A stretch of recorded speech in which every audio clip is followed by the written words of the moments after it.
মধ্যবিত্ত পরিবারে জন্ম নিয়ে সিনেমা সিরিয়ালের নায়ক নায়িকার মতো বিলাসিতার জীবন খোঁজা মস্ত বড় ভুল।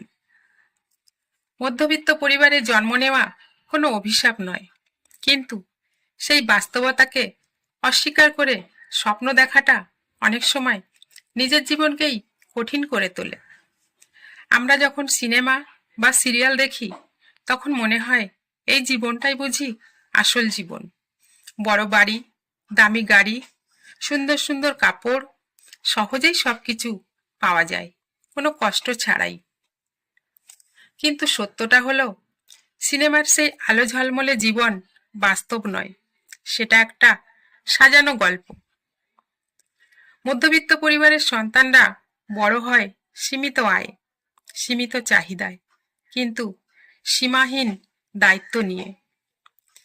বাবার কাঁধে সংসারের বোঝা, মায়ের চোখে হাজারো স্বপ্ন, আর সন্তানদের মাথায় একটাই চিন্তা, আমাকে কিছু একটা হতেই হবে। কিন্তু দুঃখের বিষয়, আজ অনেকেই নিজের বাস্তবতাকে না বুঝে অন্যের বিলাসী জীবনের সঙ্গে নিজের জীবন তুলনা করে। ফলাফল কি হয়? হতাশা, আত্মগ্লানি, হীনমন্যতা।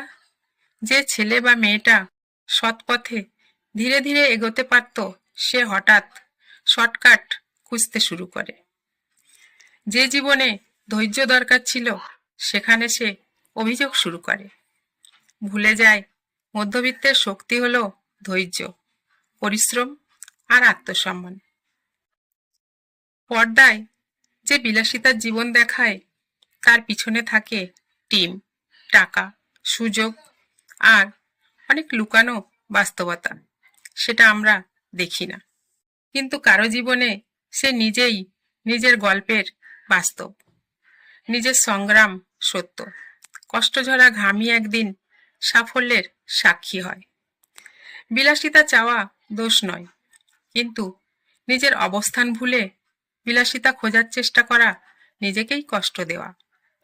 মধ্যবিত্তের লক্ষ্য হওয়া উচিত নিজের পরিবারকে নিরাপত্তা দেওয়া, নিজের বাবা মায়ের মুখে হাসি ফোটানো, নিজের পায়ে দাঁড়ানো, নিজের ভবিষ্যৎ পরিকল্পনা নিয়ে এগিয়ে চলা।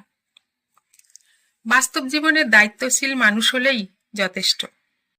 ঈশ্বর যাকে ধীরে দেন, তাকে স্থায়ীভাবে দেন। ধৈর্যের সঙ্গে পরিশ্রম করলে মধ্যবিত্ত ঘর থেকেই জন্ম নেয় অনেক সফল মানুষ। নিজের জীবনকে ভালোবেসে নিজের বাস্তবতাকে অস্বীকার না করে সাধ্যের মধ্যে সব সুখ খুঁজে বের করার চেষ্টা করলে এগিয়ে যাওয়ার পথ সহজ হয়। ছোট ছোট খুশি জীবনকে অনেক সুন্দর করে তোলে।